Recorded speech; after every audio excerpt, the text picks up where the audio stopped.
My dad always favored my cousin over me because I was a mistake for him. He chose to fund my cousin's college tuition and ruined my career by not giving me anything. But karma had different plans. I never thought I'd be sharing this story, but here I am. I'm a 28-year-old guy who's had a pretty rough go of it, especially when it comes to family. My mom died giving birth to me, which I guess set the tone for my relationship with my dad. He never really got over it and always treated me like I was the reason she was gone. I don't have any memories of my mom, obviously, but I've heard stories from relatives about how excited she was to have me. Apparently, she'd always wanted to be a mother and had struggled with fertility issues for years before finally getting pregnant with me. It makes the whole situation even more tragic, I think. She finally got her wish, only to have it cut short. Growing up, our house was filled with photos of my mom. My dad kept everything exactly as she'd left it, like some kind of shrine. Her clothes still hung in the closet, her books still lined the shelves. It was like living with a ghost. I used to sneak into his room sometimes, just to touch her things, trying to form some connection with this woman I'd never know. My dad, on the other hand, was a different story. He was physically present, but emotionally, he might as well have been on another planet. He'd go through the motions of parenting, making sure I was fed, clothed, and got to school on time. But there was never any warmth or affection. No hugs, no I love yous, not even a pat on the back for a job well done. I always felt like an outsider in my own home. Dad would barely look at me most days, let alone talk to me. When he did speak to me, it was usually to criticize or compare me to my cousin Jake. Jake's dad, my uncle, passed away in a car accident when Jake was 7, so my dad kind of took him under his wing. I remember the day we got the news about my uncle. It was a rainy Tuesday afternoon, and I was doing homework at the kitchen table when the phone rang. My dad answered, and I watched his face crumple as he listened to whoever was on the other end. That was the first and only time I ever saw my dad cry. He hung up the phone, sat down heavily at the table, and just stared into space for what felt like hours. After that, Jake started spending a lot more time at our house. At first, I was excited. I thought maybe having another kid around would make things more fun, maybe even bring my dad out of his shell a bit. But it didn't take long for me to realize that Jake's presence only highlighted the void in my relationship with my dad. He'd always say things like, "Why can't you be more like Jake?" Or, "Jake would never do that." It was like Jake was the son he always wanted, and I was just there. Jake was athletic, outgoing, and charismatic, everything I wasn't. Where I was bookish and introverted, Jake was the life of the party. My dad ate it up. I tried so hard to get my dad's approval. I joined every sports team, got good grades, even tried to learn about his hobbies, but nothing ever seemed to be enough. Meanwhile, Jake could do no wrong in my dad's eyes. He'd praise Jake for the smallest things, while my achievements went unnoticed. There was this one time when I was about 12, and I won a science fair at school. I'd spent weeks working on my project, a complex model of the solar system that actually moved. I was so excited to tell my dad, thinking maybe this would finally make him proud. When I got home, I found him in the living room, laughing and chatting with Jake about some football game. I tried to tell him about my win, but he just nodded and went right back to talking to Jake. It was like I wasn't even there. As we got older, the favoritism only got worse. Jake and I were in the same grade, so we were always being compared. In high school, I actually outperformed Jake academically, but my dad would always find ways to downplay my accomplishments. He'd say things like, "Well, Jake's got more important things to focus on than just grades." I remember one parent-teacher conference where my English teacher was raving about an essay I'd written. She told my dad it was one of the best she'd ever read from a student my age, and that she thought I had a real future as a writer. My dad just grunted and asked if this would help me get a sports scholarship. The teacher looked confused, and I felt my face burning with embarrassment. Despite everything, there was a part of me that still hoped things would change. I thought maybe if I could just find the right thing, the magic key that would unlock my dad's affection, everything would be okay. I spent my entire childhood and teenage years chasing that impossible goal. The real kicker came when it was time for college. I'd worked my butt off, got into a good school, and was ready to start my future.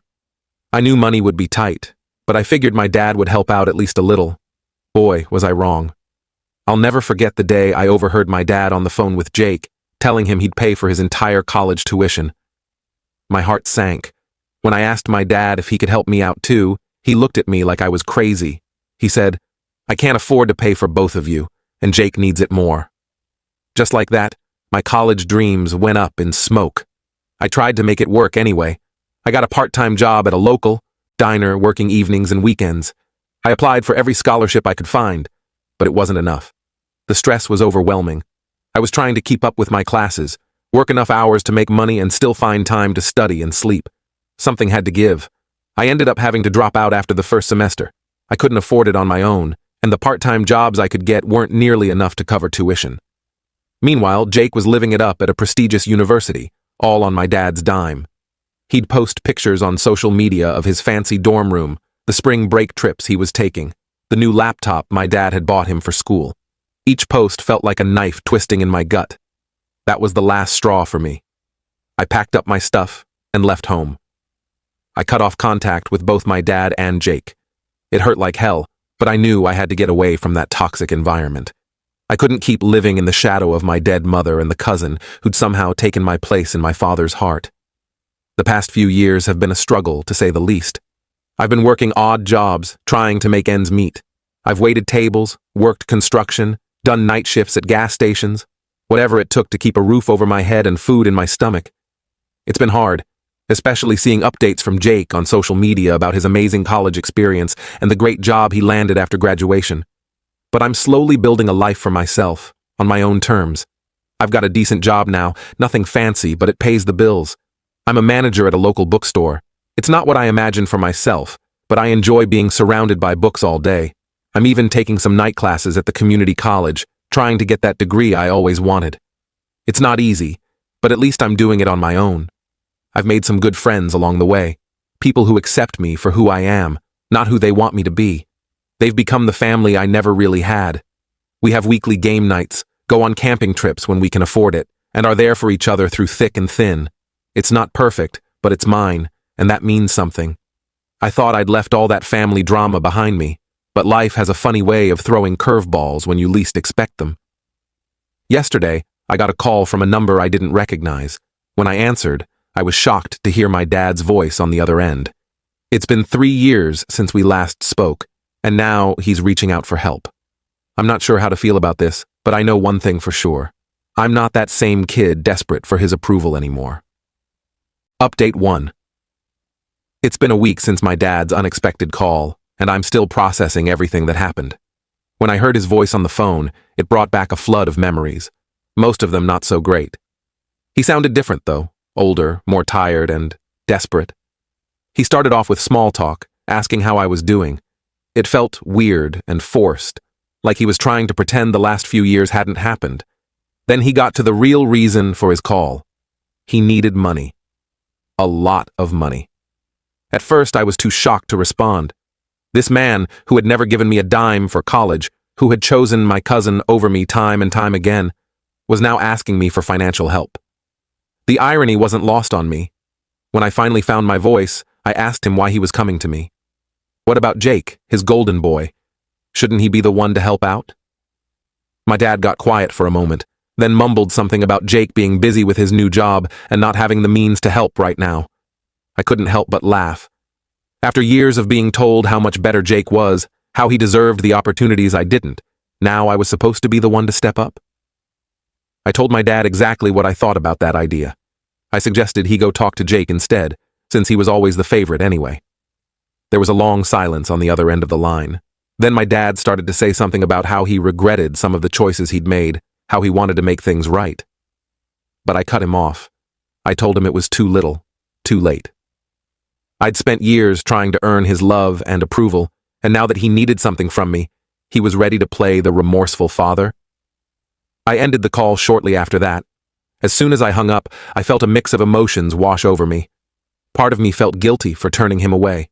After all, he was still my father. But a bigger part of me felt relieved. For the first time, I'd stood up for myself against him. I didn't cave in to the need for his approval that had driven me for so long.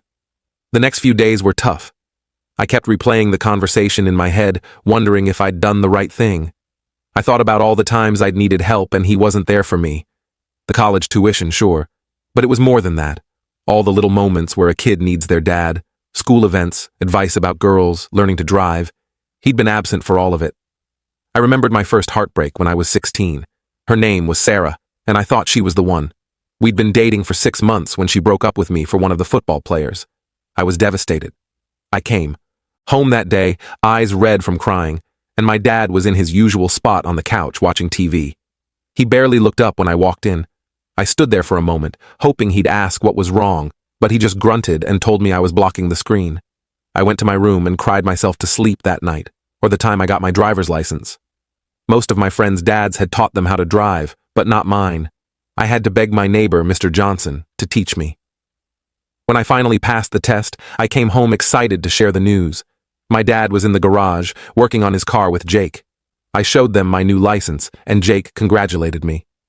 My dad just nodded and went back to explaining something about the engine to Jake. I don't think he ever let me drive his car. I also couldn't help but wonder what kind of trouble he was in that he needed to ask me for money. My dad had always been proud, almost to a fault. For him to reach out like this, it must be serious. Despite everything, a small part of me was worried about him. But then I remembered all the times I'd been worried about my own future, struggling to make ends meet after having to drop out of college. Where was his concern then? I'd had to figure things out on my own, and I did. I built a life for myself, without his help. Why should I rush to his aid now? I thought about my first year after leaving home. I'd moved to a new city where nobody knew me, determined to start fresh. I found a tiny studio apartment that I could barely afford and took any job I could get. I worked as a janitor during the day and a bartender at night. I was exhausted all the time, but I was making it on my own. There were nights when I'd come home from my shift at the bar, feet aching, smelling of beer and cigarettes, and I'd wonder if I'd made a mistake. Maybe I should have swallowed my pride and stayed at home, tried to make things work with my dad. But then I'd remember the constant comparisons, the feeling of never being good enough, and I knew I'd made the right choice. As the days passed, I started to feel more confident in my decision. I realized that by not giving in to his request, I was finally setting a boundary. I was showing him that I'm not the same kid he could push around and ignore. I'm an adult now, making my own choices, and I don't owe him anything. Still, curiosity was getting the better of me. What exactly had led to this situation? Why was Jake, the golden child, suddenly unable or unwilling to help? I found myself tempted to do a little digging, to find out what was really going on with my father and cousin. But I hesitated. Did I really want to open that can of worms? Was it worth potentially stirring up all that old pain and resentment? I thought about reaching out to my aunt, Jake's mom. She'd always been kind to me, even if she was a bit distant. Maybe she would know what was going on. But then I remembered the last time I saw her, at a family gathering just before I left home. She'd hugged Jake goodbye, telling him how proud she was of him for getting into such a good college. When it was my turn to leave, she just gave me a weak smile and a pat on the shoulder. I decided against calling her. As I write this update, I'm still unsure about what to do next. Part of me wants to leave the past in the past and continue focusing on my own life and growth. But another part can't help but wonder what's really going on with my dad and Jake. I guess only time will tell if I decide to investigate further or if I'll let sleeping dogs lie. Update 2. It's been about a month since my last update, and a lot has happened. Despite my initial hesitation, my curiosity got the better of me. I decided to do some digging to find out why my dad suddenly needed help and why Jake wasn't stepping up. I started by reaching out to a few family friends who were still in touch with my dad. At first, they were reluctant to share much, but eventually, I pieced together a pretty clear picture of what had been going on. I called Mrs. Peterson first. She'd been my mom's best friend and had always been kind to me growing up. She seemed surprised to hear from me, but was happy to chat. After some small talk, I steered the conversation towards my dad and Jake. Mrs. Peterson hesitated, then sighed deeply before starting to fill me in.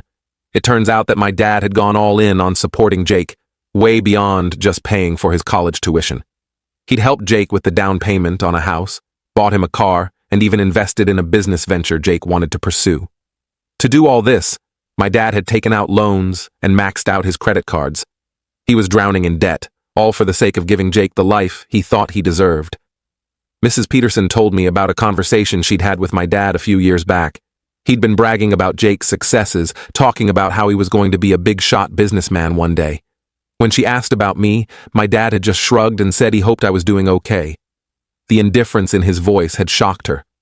Next, I reached out to my old neighbor, Mr. Johnson, the one who taught me how to drive. He'd always been observant and filled me in on some of the more recent developments.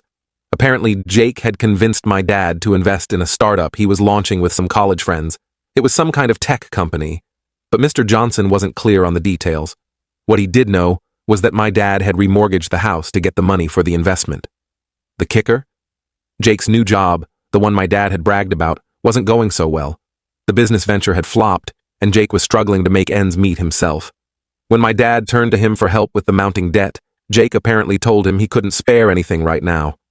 Mr. Johnson had overheard an argument between my dad and Jake just a few weeks ago. Jake had come over driving a flashy new car, and my dad had confronted him about the failed business and the money he'd invested. Jake had yelled something about how it wasn't his fault the market had changed, and that he'd pay my dad back when he could. He'd peeled out of the driveway, leaving my dad standing there looking defeated. I have to admit, a part of me felt a twisted sense of satisfaction. After years of being compared to Jake, of being told I wasn't good enough, it turned out that the golden child wasn't so golden after all. My dad had put all his eggs in one basket, and now that basket had fallen apart. But mostly, I just felt tired. Tired of the drama, tired of the pain, tired of the what-ifs. I thought about how different things could have been if my dad had invested in me the way he did in Jake. Maybe I would have finished college. Maybe I'd be in a different career. But then again, maybe I wouldn't have learned the valuable lessons I did about self-reliance and perseverance. I remembered my struggle after dropping out of college, how I'd worked multiple jobs, often surviving on ramen noodles and cheap coffee. I thought about the nights I'd spent studying after long shifts, determined to better myself even without a formal education. It had been hard, but it had made me who I am today. I debated whether or not to confront my dad with what I'd learned. In the end, I decided to send him a text.